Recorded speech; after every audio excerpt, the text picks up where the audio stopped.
Hey, good morning, everybody. It's good to be with you again. Just want to say a huge thank you to all of you who have supported this little venture of going out there and doing these online devotions. It's just wonderful. I just love doing it, and I gain, I think, more from doing it than I do that any of you ever get from me doing it for you. But thanks for following along with us. But we're into an interesting stage. But before we get into that, let me just suggest this first of all. I want to just ask you to just recap a little bit over what we've said in the past week or so, because every week is kind of like an encapsulated concept or a thought or a theme on its own. And at the end of the week, we wrap it up in anticipation of going into the next theme. So what I thought to suggest to you was, if you have time, just quickly run through the theme for the last week or so, and you'll know what I'm talking about when we get there. Be able just to go back and have a look at what we've spoken about as it leads you into the theme of the next week. We've been talking about what it means to stand in the gap. We've been looking at what Ezekiel had to say when God looked at the world and said, man, I need somebody. I'm looking for somebody who will just stand in the gap and bridge the gap between me and them, and take the hand of God and the hand of the hurting, join them together, and then get out of the way. And we've been looking at that particular theme. And last week we looked at what God needs in order to prepare people to stand in the gap. Because I guess the theme for many would be quite a romantic theme, to kind of think, well, hey, God can use me to stand in the gap to do these great things. And indeed God can. But in order for that to happen, there needs to be a measure of preparation that happens in solitude, in silence, and in secret. Once God has found you, prepared you, then you get the job. Now I want to talk to you this week about what a gap looks like. It's beautiful to be here today. My travels have taken me now down to Lambert's Bay. And Tiki and Betsy, this place will be a great memory for you. We have wonderful memories of this exact spot. But I want to talk to you about what this gap is going to look like. I want to pick a particular passage that we're going to spend a week, maybe even two, looking at. There is an application that we need to find as a result of the implications of what this passage have to say to us. The theme was this, the scene was set, that God was looking for somebody to stand in the gap between himself and the nation of Israel who were in bondage in Egypt. God found a man called Moses. Moses was not ready, so God took him into the desert of solitude and silence and secret, and he prepared for himself the man who would stand in the gap. And then at the burning bush, Moses was commissioned. His preparation had culminated, and God was ready to use him.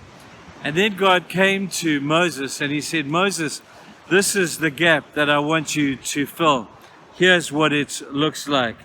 And God said this to Moses. He said, I have indeed seen the misery of my people in Egypt. I've heard them crying out because of their slave drivers, and I am concerned for them. That's a huge gap.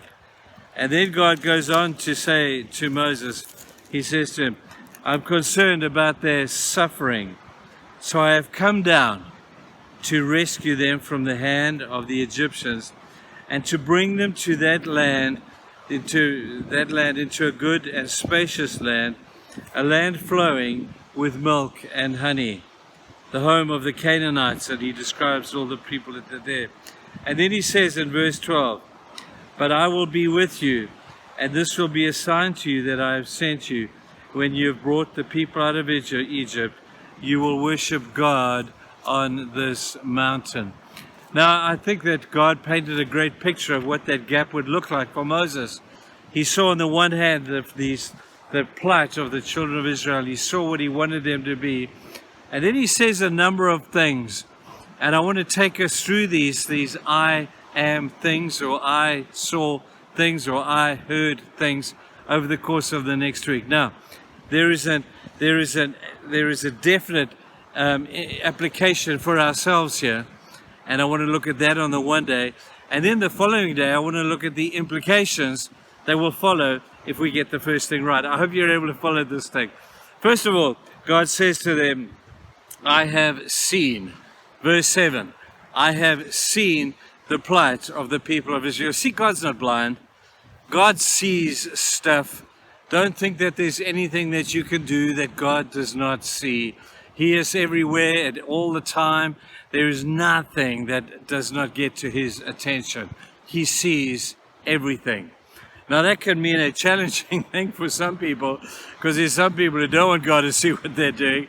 And there are others who will find incredible encouragement to know that, hey, in the midst of all my pain, in the midst of all my suffering, in the midst of all my anxiety, there is a God, his name is Jehovah, who sees me.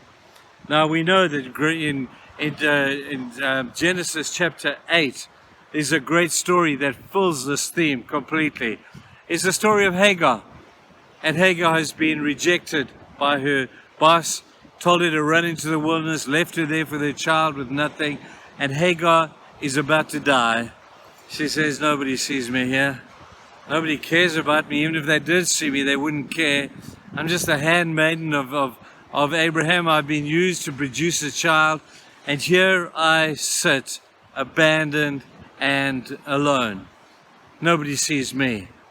When all of a sudden an angel appears to her and shows her exactly what to do, tells her what to do, tells her to go back, funnily enough, to where she had came from, and said, stop running away, go back to the lady that you had as your boss, and go back to her and obey her and submit to her. And then she realizes that there is a God out there.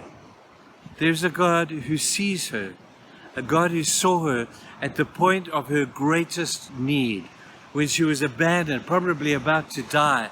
She sees that God sees. And she gave to God a name that day, and it's a name that is really close to us. It's the name El Roi, which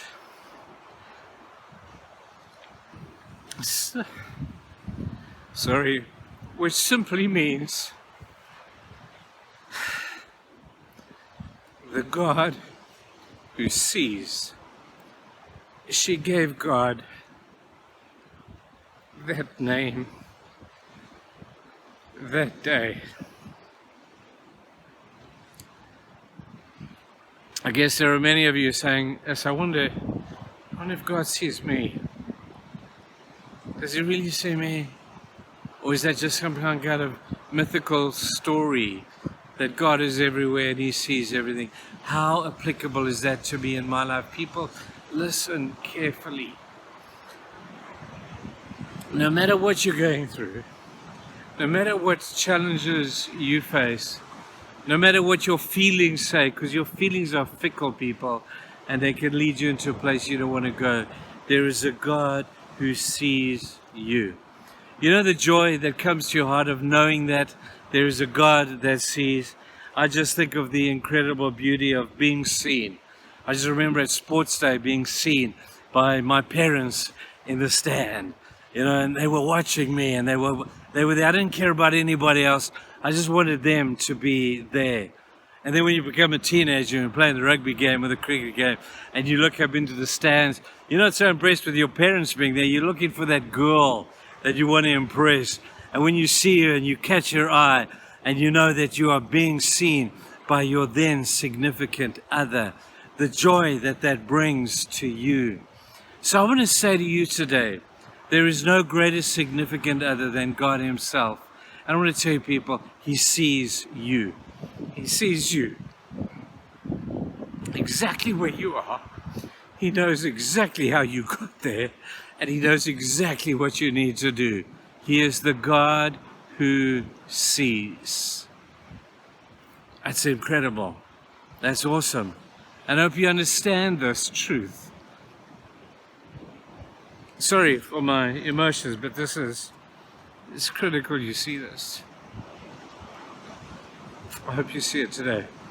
I better go. Bye-bye.